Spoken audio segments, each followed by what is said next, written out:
Mesdames et messieurs, la pêche artisanale est au niveau mondial le plus grand secteur de l'économie des océans.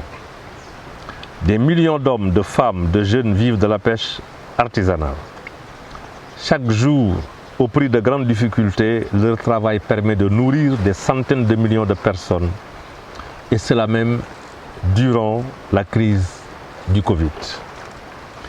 En cette année internationale de la pêche et de l'aquaculture artisanale, pour donner un avenir digne et durable aux hommes et aux femmes de nos communautés, nous demandons au gouvernement de mettre le cap sur l'objectif de développement durable 14.B pour garantir l'accès aux ressources et au marché pour la pêche artisanale.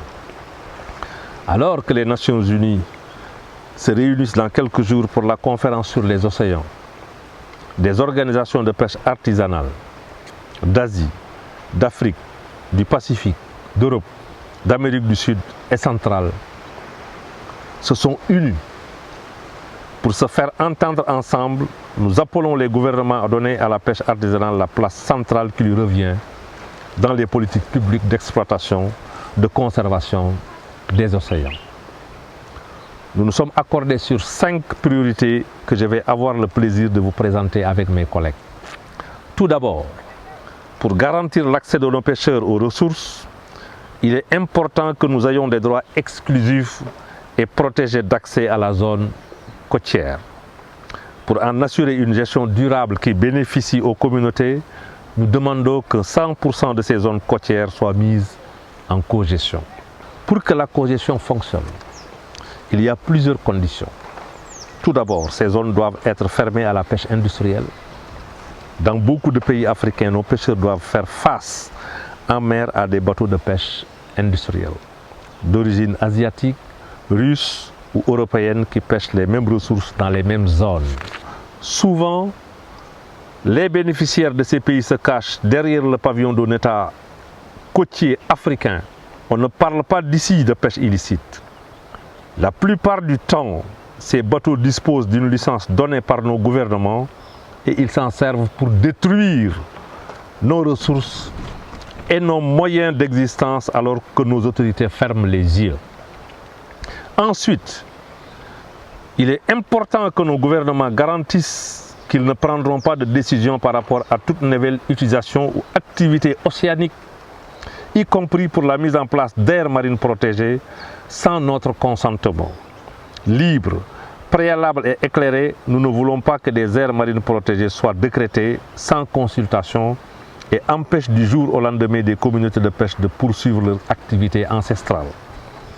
Il y a suffisamment de cas à Madagascar, au Sénégal, au Kenya, en Côte d'Ivoire où les communautés contribuent à la protection des écosystèmes côtiers pour servir d'exemple. Enfin, pour que la cogestion soit efficace, des cadres juridiques et spécifiques définissent clairement les rôles et les responsabilités des autorités et des pêcheurs doivent être mis en place et un soutien approprié doit être fourni aux pêcheurs. C'est le cas pour divers éléments de la cogestion, comme la surveillance participative. C'est bien d'offrir des appareils photo et de géolocalisation aux pêcheurs pour qu'ils documentent la présence de bateaux engagés dans la pêche INN et alertent les autorités, mais il faut que ces pêcheurs soient assurés que les autorités vont réagir et prendre des sanctions dissuasives, sinon ils se mettent en danger en mer pour rien. La mise en place de périodes de fermeture de pêche, comme au Ghana, est un autre élément de la cogestion. Si la pêche est fermée pendant 1 mois, des mesures d'accompagnement doivent être mises en place pour permettre aux familles de pêcheurs de survivre pendant ce temps. La bonne gouvernance des activités d'exploitation des océans, ancrée dans la participation des acteurs, la transparence du processus de décision et de la redevabilité vis-à-vis des citoyens, est le socle essentiel des réformes nécessaires pour garantir une pêche durable au bénéfice des communautés côtières.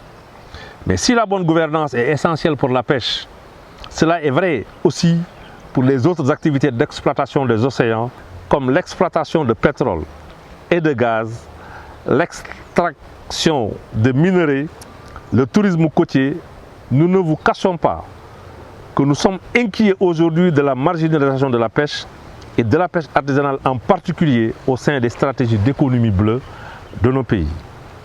Nous ne pourrons pas survivre si nous devons subir la compétition de secteurs puissants, polluants et destructifs de l'environnement marin et côtier. Face à cette menace, nous demandons au gouvernement d'adopter une approche de précaution. Ne donnez pas le feu vert à une économie bleue destructrice.